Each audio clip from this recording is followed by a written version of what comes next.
my wife, I would say my better half, but it's like my better 3/4 to 7/8. Lindsay is on the stage here with me this morning. Can we all give her a round of applause?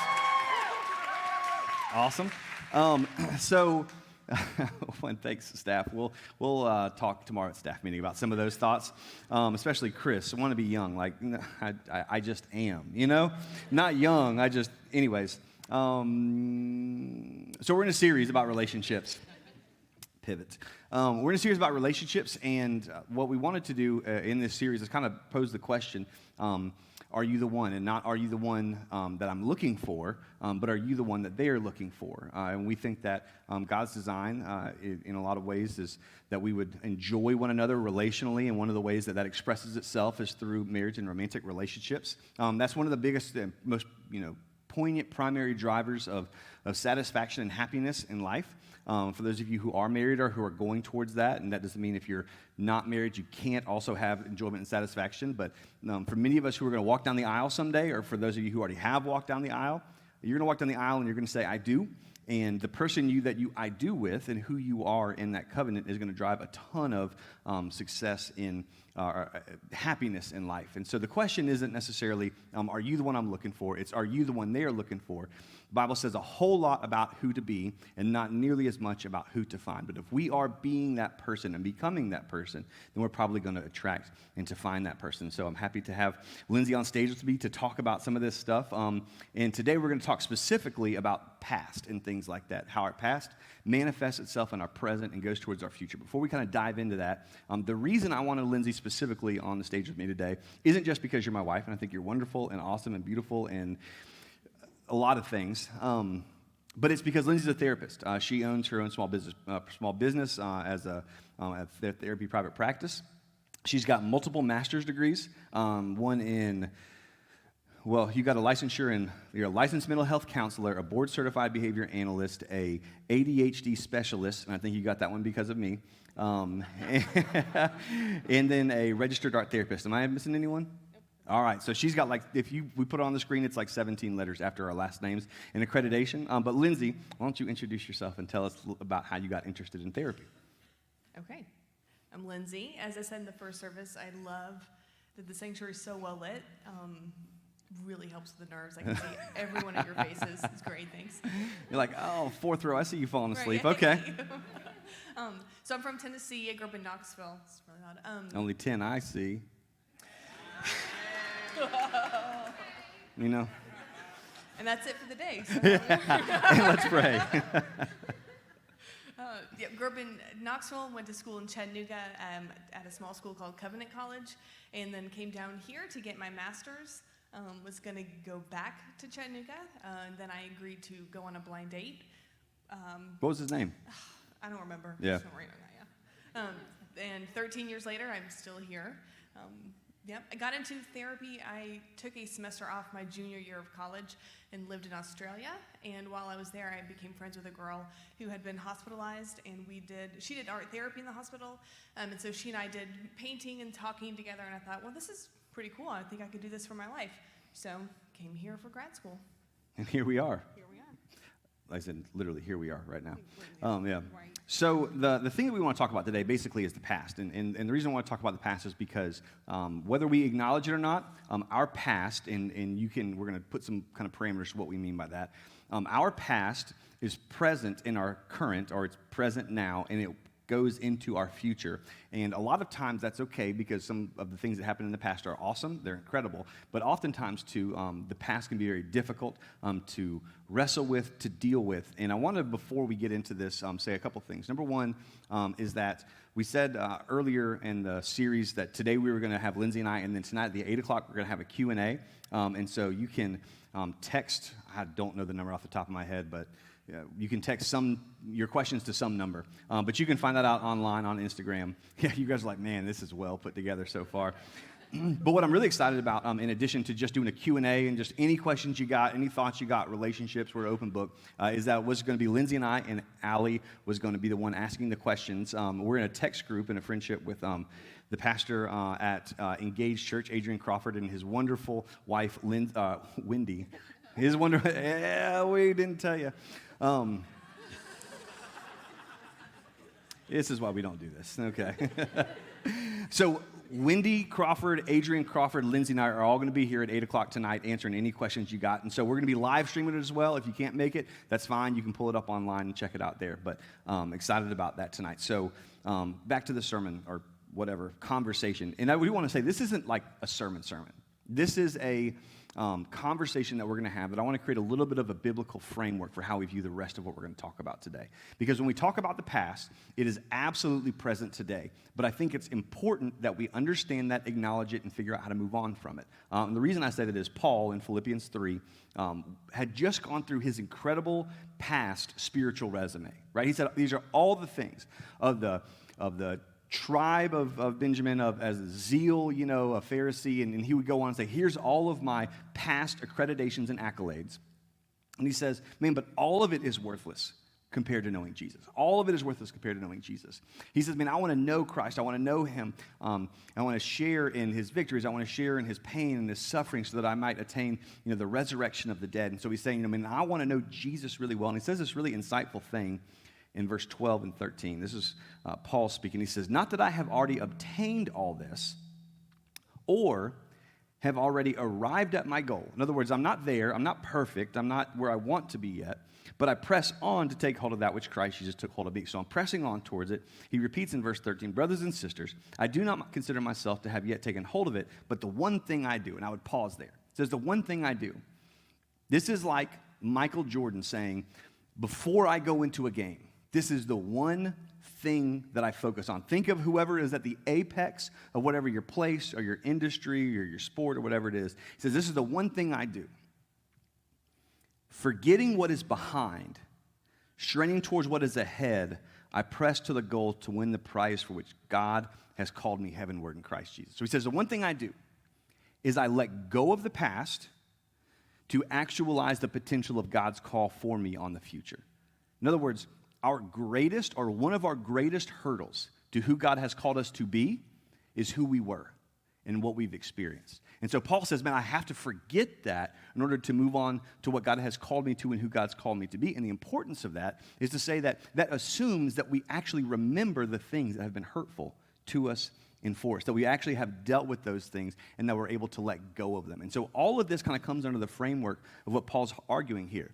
If I'm going to be who God has called me to be, I have to let go of what has happened and who I was in the past. And that's a really, really difficult thing to do, which is why we have wonderful therapists. So kind of launching into that thought and that conversation, Lindsay, for you, what would you say, what's the starting point for understanding our past and how it influences who we are?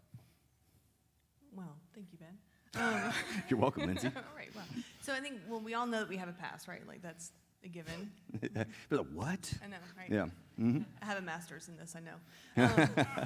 So, yeah, we all know that we have a past, and I think it's theoretically, yes, I have a past. I know what to do. And I think with the bigger things, we can always say, like, oh, yeah, like my past, like that bad relationship totally influenced me. But there's a lot of smaller things within our past, or even deep-rooted things within our past that we don't always necessarily realize are shaping who we are or what we're doing or decisions that we're making or even the people that we're dating. So what's an example of that, just like an easy, accessible example of that? You were, I think, in some ways making fun of me and also illuminating me to this idea through the lens of FSU football. Yes. So past, if you grow up liking FSU football. Positive. Then you are going to probably go to Florida State. Also positive. 2 and 4. Okay, I got you. Yeah. And you're probably going to grow up liking football because that was what your past did. It's what your past told you to do. Right. So what's interesting about this is, so we would all acknowledge this. There's a positive and a negative past, right? And there's ways that we know, man, I had this really big, significant thing happen. Trust was violated, and so now I have a difficult time trust. So that is there, but I think there are a lot of kind of covert ways that we don't make that connection. It's not as linear as we would necessarily think it would be. And one of the ways that I've found, and we've talked about this before, is intention of the offender. I want you to imagine that our past is like a car door, right? So one person backs into your door and says, oh my gosh, I'm so sorry, I didn't mean to. There's somebody who loves you. There's somebody who cares about you. There's somebody who actually wants the best for you. But for whatever reason, something happened. It was a mistake. They didn't mean to, or, bad judgment, whatever it was. But they backed into your door.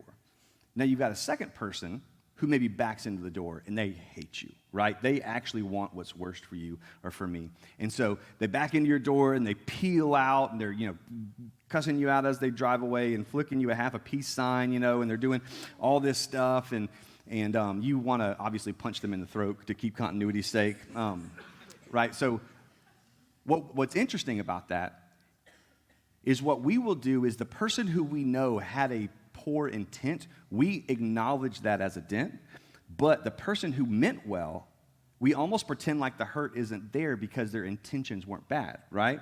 But good intentions don't fix dented doors. But we can look at it and say, I know they didn't mean to. I know that wasn't on purpose. I know that wasn't intentional, but yet there is a dent there. So under that thought, what other things can you think of that are perhaps ways that we have dented doors that we don't realize or acknowledge?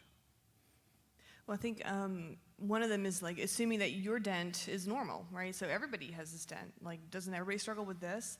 I think another one is just kind of ignoring the dents or saying like, yeah, like I have dents, but you have dents. Your dents are worse. So I think even picking out other people's dents rather than looking at ours. So I think those are a couple of the ways that we can do that. Or even just saying like, well, yes, this dent is here, but I'm going to look at these other dents first. They're easier to look at. So. I've heard married people blame other people's dents on other people. I've heard that too, but not us. Yeah, not us. We have a great marriage.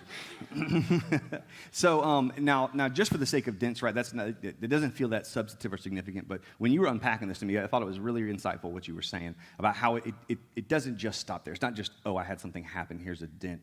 It actually forms something deeper inside of us. Would you explain what that is and how that works? Sure.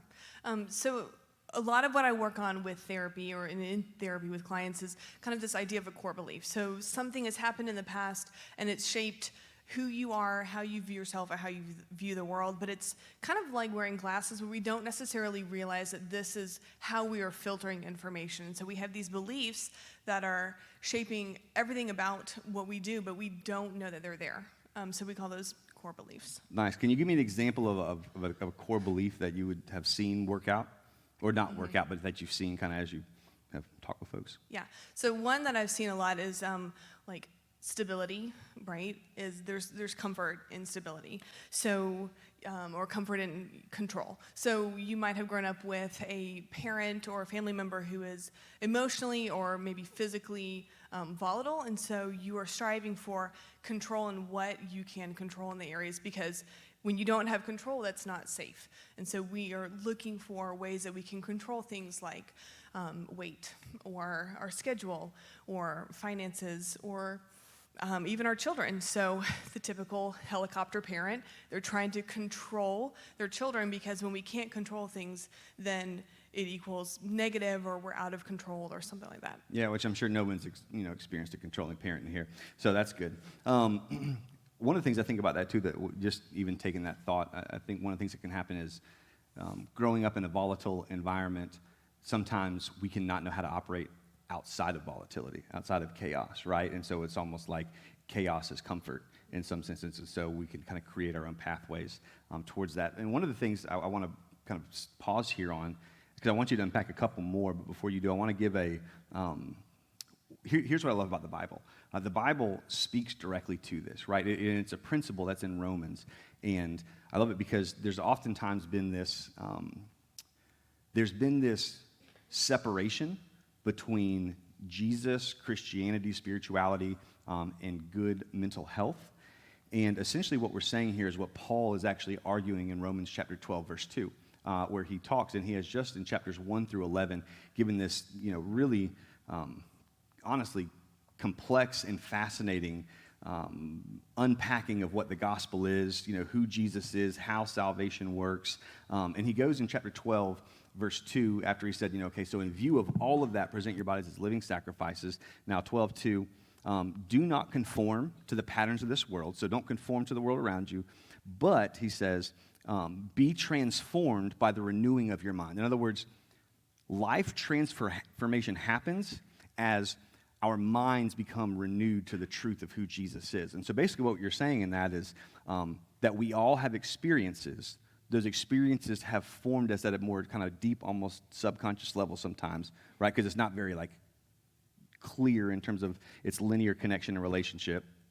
And so what happens as a result of that is Paul saying, hey, life transformation happens as you change your beliefs. Life transformation changes as your mind becomes renewed. So as your mind becomes renewed, as we take those places of brokenness, understand the brokenness, and hold them to truth, what actually happens is we see our lives become transformed as a result of that. And so if you're like thinking about this, then this is again Paul's argument. Transformation happens when beliefs change. As my beliefs change, my life becomes transformed because I'm operating out of a different lens that we view. So can you give us some more, because I think that's super helpful.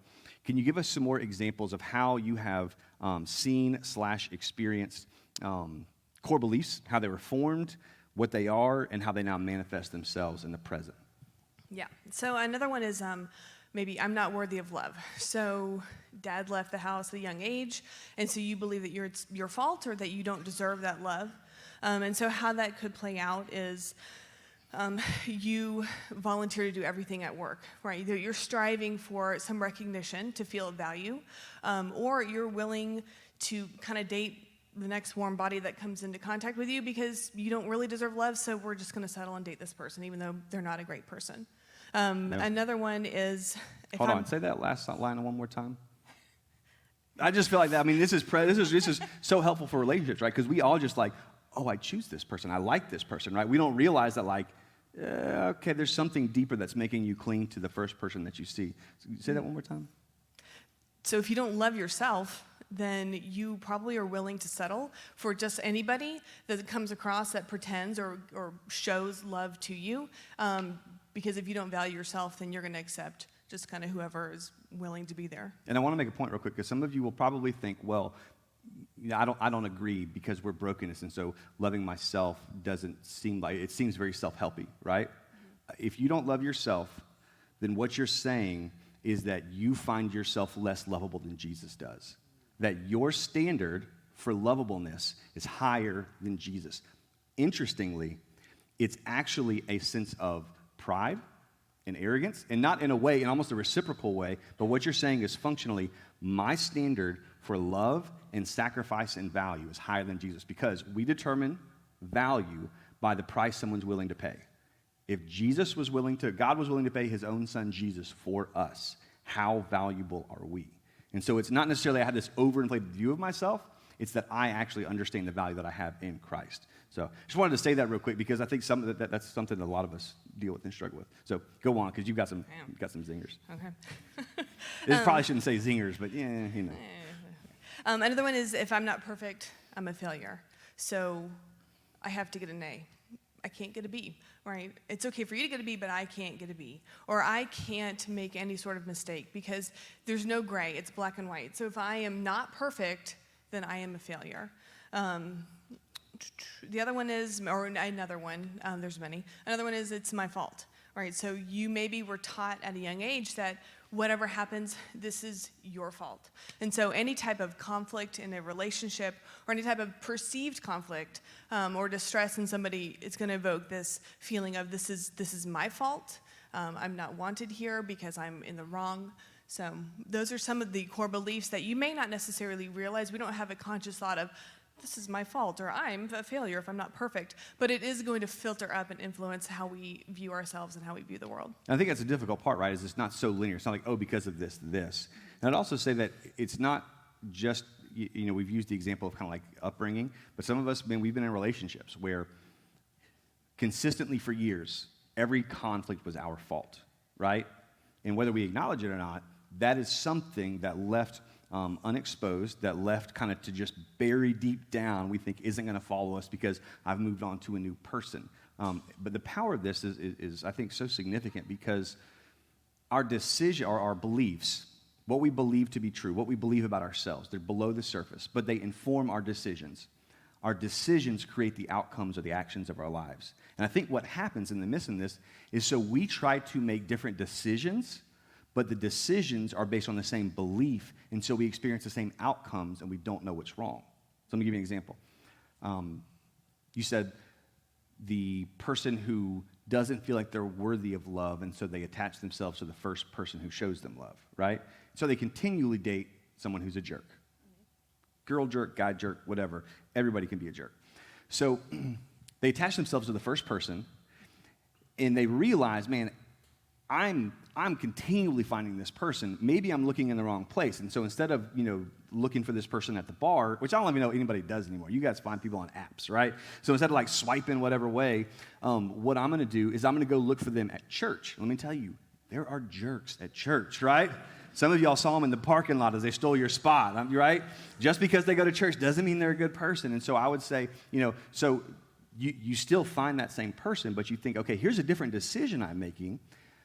Perhaps it'll create a different outcome, but it's on the same belief. And if we don't vet those beliefs and hold them to truth, then it is inevitably going to create the same types of outcomes because of the same types of decisions.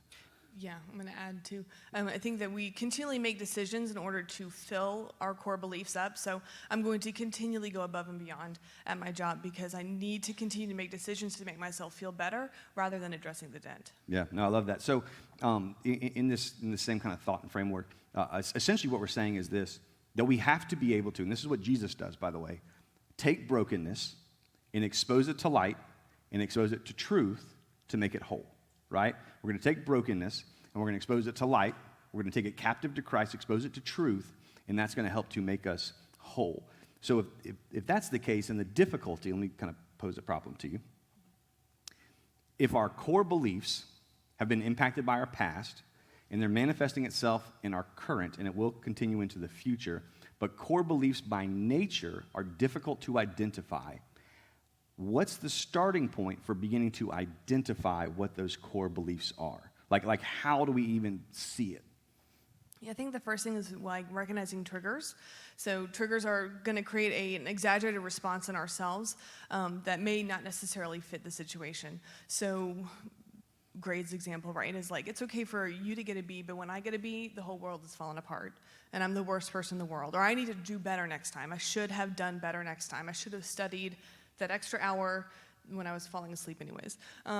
Or another one is holding ourselves to standards that we wouldn't hold other people. So it's okay for you to do this, but it is not okay for me to do this. Or it's okay, like, you need to break up with this guy because he's horrible, but my guy's working on it. No, right? he's not. He's working on it because not. he's scared that he's losing not. you, and when the impending he has threat. dents in his door, he's not looking at either. But so I think it's this difference of I'm going to show you more grace, or I'm going to have a different expectation for you, but it's not okay for me to have that same thing. Yeah, no, that's good, and I think there's a lot that's powerful in that, and I think that in essence, what you're saying is that understanding triggers being defined as a disproportionate reaction to a standard stimulus, right? That creates kind of a window into what that is. There's something else that you talked about in the avenue of shame, and how shame plays into triggers and can help to kind of identify what those are. Talk about that a little bit. So everyone's favorite topic is shame. I know that you've all had a good morning breakfast conversation about shame in your life. This is the 11. They've had coffee. They're good to go, man. Okay. Well, so you'll have shame at lunch. Yeah. So guilt and shame, right? Guilt is I've done something bad. Shame is I am bad. And so we can feel shame when our core beliefs are kind of brought more up to light, or when we feel like we have not met our expectations. Yeah, no, that's. I feel like we should only pause there for a second. No, that's really helpful and insightful. What's up? Do you want me to give you an example or something? Or? Yeah, if you got more, that'd be awesome. Okay, well, maybe, so if your shame or your core belief is I'm wrong, like it's always my fault, when you actually do get into a fight with your partner, you're going to feel immense shame because it may not be anything that you did. You may not be at fault or guilty at all, but you are going to feel that overwhelming sense of guilt, which is really shame, because you just don't believe that things cannot be your fault, or you don't believe that you're a good person. Yeah, that's good. And I would say with this too, the idea is, right, triggers begin to expose those, and there's lots of things that can be, triggering. And for us, we kind of a funny example. Well, I don't know if it's funny. It was funny to me. A normal family knows that yelling at the dinner table means people are angry and we ought not do that, right? For us, we call it intellectual sparring, which some of us think of as debate, right? So this is about a year or so ago, and my dad and I, we love to do that kind of stuff, and that was kind of the family I was raised in.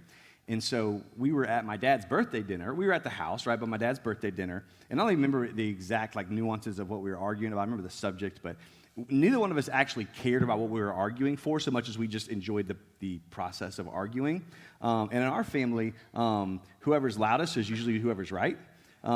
Core belief, not an accurate one, but a core belief. And so we started having an intellectual sparring match that over the course of about a minute started to get a little bit loud. And over the process of the next 5 minutes, stayed at peak volume level as everyone else left the room. We cleared the table. We turned the lights off on them. They literally turned the lights off. Yeah, we literally turned the lights off. And they thought that was going to send us a signal. And we were like, no, we know this signal, but I'm trying to win, right? That's what I'm doing. So we got done, and we were just having a good time. We were like, it's fun. So we're joking afterwards and hugging. We walked in the living room, and I can't tell you the looks that we got from Lindsay and Susan, my stepmom. We were not popular for the next week or so. And it's because right, for our family that was normal, but for the typical person, right, that is not, and that means somebody's mad, somebody's angry, and it's happening at an inappropriate time. And so I say that to say a lot of this stuff can happen in different ways, and some of them are less deep, and some of them are really kind of existentially deep. But this is an application point. And I actually got this from Live the Life, so thanks. Richard, who's the founder and CEO of executive director and president and all that kind of stuff, and Elizabeth, who I don't know how you put up with Richard, but love believes all things, I think, hopes all things. Gosh, they have this exercise, and I thought this was a great starting point. So I would say for everybody here, and this is frankly no matter where you are in terms of your relational status, they call it the family tree. And so you draw a tree, and you have a group of leaves that are on the tree and a group of leaves that are on the ground. And the group of leaves that are on the tree are all the things that happened in your family or in previous relationships that you want to bring into this relationship, or that you would like to do in this relationship. So it might be, I want us to have family dinner. It might be one of the things I loved about my family is how everybody got an opportunity to talk at the dinner table. The thing I love about my family is my parents were always present at my games, and I want to do that. And then the second, the leaves on the ground are all the things that you want to leave behind. So, Dad always interrupted Mom. Dad and son always yelled at the dinner table and thought it was normal, right? So here's the things that I want to leave behind, and here's why that's important. The things that you want to leave behind are almost always going to be triggers for you. And one family comes from a background where interrupting each other was normal. And another person comes from a background where interrupting the other person made the person feel devalued and the same person was always right? Well, when two people come into marriage, what happens inevitably is we bring those backgrounds and those contexts, which is why it's so easy, because now I assume the negative narrative because my entire existence has assumed when I get cut off, I am devalued. The other person thinks when I cut you off, I'm having fun, right? Now, neither person are intentionally being disrespectful, but that's how it comes across because of our past. And so I would say, if you honestly don't do much else, we deserve it to know of ourselves and about ourselves. And so making that tree, whether you want to draw it or whether you just do a list form, the things I want to bring into it, these are the things I value, the things that I don't want to bring into it, and those are usually going to be triggers. Would you generally agree with that? I would agree. And I also thought of one thing. Another way to kind of identify what a core belief is when you have Snapchat. I did this in the first service. Delete it. It's the worst thing in the world. Because what it does is it gives you enough information that then you fill in the gaps with your own narrative, and your own narrative is probably going to be your core belief. So when you see that this person is active, has left you unread, you can look at their location, but that's all you know. It's going to be, he's cheated on me, or she doesn't like me anymore, or whatever. And so when you have bits of information, and then you become anxious with what you think is happening, that could be a core belief. So let me ask you this then, because I think there's one more step to this, which is that as triggers, get to the core belief, I think it's important to kind of vet what is that core belief. So I acknowledge, man, I had a really strong reaction to this. Or my therapist tells me I had a really strong reaction. Or my friend tells me I had a really strong reaction to this. Acknowledging that that's a trigger doesn't necessarily inform the core belief. So how do you get below the surface of the trigger? Once you've acknowledged, man, I don't know why that thing triggered me, what would you suggest to do next? One thing I do with my clients is we do it's called an iceberg. So above the surface, right, the ice that you can see, that's the feeling that we can first acknowledge. So anger, anxiety, sadness. I mean, you can see that. So you know that that's a thing. But then we look at what's underneath that. So I'm feeling angry. We're like, why are you angry? Well, I made this mistake. So, what's below that? Well, maybe it's disappointment in myself. What's below that? Well, I feel like I should have been able to do this. So at the base of that is this standard of perfectionism that I should have done this. I'm disappointed in myself, and now I'm angry. But all I see is the anger. Another thing you can do, it's similar, is just ask why until you run out of whys. So why haven't you broken up with this person yet? Well, I don't want to be alone. Well, why don't you want to be alone? Well, I'm afraid that if I break up with him or her, no one will ever want to date me and I'll be alone the rest of my life. Well, why do you think that? Well, because I don't really value myself as a person, so why would anybody else? So there's the whys, and you ask yourself that until you just can't ask yourself anymore, and that could be one of your core beliefs then, or helping you at least find that. Yeah, that's And if good. you can't find it, your friends will help you. So. Or your spouse. Or your spouse. Or your therapist. Yeah. Well, no, I actually think that's incredibly helpful because, so I'd say this, so that is extremely helpful in the context of relationships, but just in general, right? We always ascribe a positive or a negative to the things that we do, but rarely take a very neutral form of this and say, but why, right? So one of the things I found, this actually helps me a lot in business. So if you guys don't know, I run our family's company. It's called Register Sausage. You should eat it. It's like Chick-fil-A and Register Sausage. We're like vying for God's meat. It's title, but so I'll have a call with a buyer about trying to get into an opportunity or warehouse or something like a distribution center. And there'll be a lot of stores that's on the line with this conversation. I'll find myself procrastinating about it. And I started, instead of saying, man, I really should call, I started asking myself, why don't I call?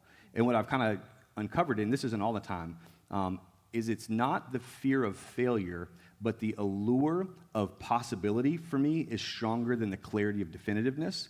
And I love possibility. I love potential.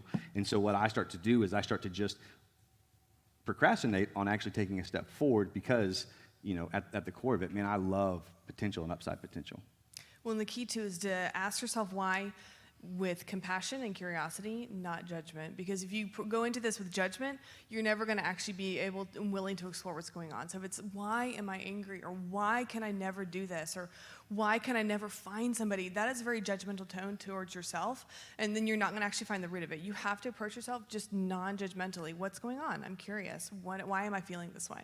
Yeah, no, that's good. And I think that gets back to I choose bad things, not I am a bad person, right? I mean, fundamentally, we're all bad people because we're all broken people, and it is what it is. But there's nothing uniquely bad that makes me more bad subjective to your bad. It's just a different decision of bad, and I'm trying to figure out why that is. Yes. Cool. So I want to ask you in a second what we now do with this when we have kind of gotten to the bottom of it. But I want to pause here for a second and kind of insert one more thought about the overlay of spirituality in this. I found myself asking at times, why is this important? I operate as a human being well, I hope. Would you agree? Okay, yeah. So why, kind of to dig up all this stuff. And here's what I find to be the reality. We said this a minute ago, but that what we're doing is we're taking brokenness, again, exposing it to truth, taking it captive to Christ and say, what would Jesus say about this? What's the truth in this? What is the reality of this core belief that I've felt? And the importance of that is as long as you might still choose the same thing. So let's say it's control, right? And you choose to be controlling versus not controlling. Here's the point. Until you have the ability to, in the moment, understand it, and in the moment, acknowledge it, and you have the ability to not act out of it, you are actually enslaved to it. Let me say that again. Until you have the ability to see it, acknowledge it, and do something about it, and choose differently, as long as you could think about, Basically, enslavement says you can only do this as the only thing that you can do, this is the only choice that you can make. Until you have the ability to choose something different on purpose and understand where that's coming from, you are enslaved to it, which is why I say we hold it to truth, because I don't know if you guys know this, but there's this dude named Jesus in John chapter 8. He said this incredible statement that the truth will set you very good. And so, if freedom comes from truth and truth exposed to a lie gives us the choice to choose, then we are actually no longer enslaved to that thing that we were enslaved to. We are now free to follow Jesus as he has called us to, letting go of the past, pressing into the future. So with that thought, you raised it up like you had, yeah, I'll give you one. So with that thought then, let's say somebody acknowledges all this, they see all of it. I see my triggers, I see the iceberg, what's happening at the below the surface and in the basement of my heart and my thoughts and my beliefs, and I see how they're creating the outcomes in my life. I see all that, I acknowledge that, I'm working through that, but that still doesn't make me have a happy marriage. So what would you say to the person who is pursuing all that? What's the application now that they have understood that? Mm-hmm. Well, I think it's much harder than you think to actually be able to stop and acknowledge what's going on in the moment, especially when you're a high anxiety or high distress or just being triggered in general. So I think that's kind of the first thing, is just stopping and being aware of this is coming from somewhere. Where is this coming from? And then one of the things that I share with people in therapy session is your actions are going to be fueled by your emotions. So you're anxious, you're going to do something out of anxiety that's going to make you feel better, or you're upset, you are angry, you're going to do something that's going to fuel that. And so emotion and action go with opposite action, right? So I want to text this person because I don't know where they are. They haven't responded to me in an hour. I'm going to blow up their phone with 40 text messages. Mm-hmm. The opposite action is I'm going to sit with this. I'm going to just kind of evaluate this, or I really feel called to, volunteer to do something else again at work because I want to feel good about what I'm doing and I want to know what I'm doing is making a difference. I'm going to continually burn myself out by trying to go above and beyond. Opposite action, maybe I need to sit and let other people do something instead. So I would say that, just kind of evaluating that. And again, it's easy to be, write notes and be in a church service and not actually go home and look at what our core beliefs are. It's very painful to explore this, to really look at what is fueling me, how have I been hurt, what are my dents, and whether or not you're doing this in a relationship, whether you're single, it's important just as individuals to really look at what is fueling me, what are the hurts, not just the positives, but what are the negatives, what are the hurts that we all have experienced, so we can be better people. Yeah, no, that's great. And to your point of the emotion in that dictates action and how we ought to do the opposite, right? I mean, this is something that you taught me, is that anxiety at its core is a prediction. Anxiety creates uncertainty. And so what we do with uncertainty and the predictions that we cause is anxiety always causes us to speed things up, right? So I'm anxious about this, it's uncertain, so I'm going to send you 1,000 text messages. When what I really ought to do is sit with that, understand the thing I'm projecting in that, because if I'm speeding up, it resolves the uncertainty more quickly, or that's what it feels like. We're looking for that resolution, but that's not always the healthiest thing to do. Maybe it is, but until you have the opportunity to not choose that. It's typically not. Yeah. Let's just say that for safety. Okay. So here's kind of the whole formula of this thing. It's that our dents and our dings inform our core beliefs that are below the surface. The core beliefs that are below the surface, and please hear me clearly on this. It's not if they will, it's how they will. They absolutely impact the way that you see the world and the way that I see the world. They absolutely do and will impact your current relationships, your future relationships, your marriage. They absolutely will impact how you parent your children when they are 3 years old, 13 years old, and 30 years old. Your unresolved past, your unresolved dents, create something deep inside of us that we begin to operate out of, and it's incredibly difficult to see it. But doing the difficult work is so incredibly important, because when we expose that brokenness again to truth, it brings a sense of health and wholeness. And I just kind of end with this. This is just kind of my advice. Being aware of it is helpful. Being able to label it in the moment is more helpful. Being able to communicate it in advance to the person that you're close with is most helpful. Because that one brings awareness to them, but it also tells them, hey, this is an area of sensitivity to me. Please be conscious of it. Please be conscious of it. And if they ever use that against you, and you're dating, then that's what we call gaslighting. That is them taking something that's triggering for you and using it against you to control you, and you should end that relationship immediately. Can you imagine being with that for the next 45 to 50 years? That is called torture. So please, please, please, and if you're doing that, I will punch you in the throat if you're married. I just want you to know that, right? Seriously. I cannot imagine being married to you, so please stop. That's just terribly toxic, unhealthy. And anyways, pray for me after the service. I'm feeling like my debate and my dad. I'm like, all right, come on. Deep breath, deep breath. Yeah. Label it. No, but here's why we say all this, because, man, I want everybody in here to have incredible relationships. I want you to operate from a place of health. I want us to understand our brokenness, understand that we all are broken, but understand that Jesus is the one that makes us and brings us whole. That when God so loved the world, he sent his son, Jesus, to planet Earth to die for each and every one of us. And the reality is that we now live for him, pressing into who he's called us to be. We let go of the past, but in order to let go of it, we understand how it hasn't let go of us yet. And so as we do this difficult work, I would say maybe your homework is to go and make the family tree. Maybe your homework is to go and ask a friend, where have you seen me give a significant reaction to a normal stimulus? Or perhaps it's to say, hey, I'm just not aware of it, and so tomorrow I'm going to call a therapist to help me sift through this, because I can't tell you how much this has impacted us. I'm so thankful that actually we met later in life so that we were able to be a little bit more self-aware of who we are, where we are, how we were formed, and those difficulties for us. So when we're bringing it to a relationship, we're bringing in more of a sense of wholeness and health than operating out of deficiency. So anyways, man, she's awesome. Can you give her a round of applause?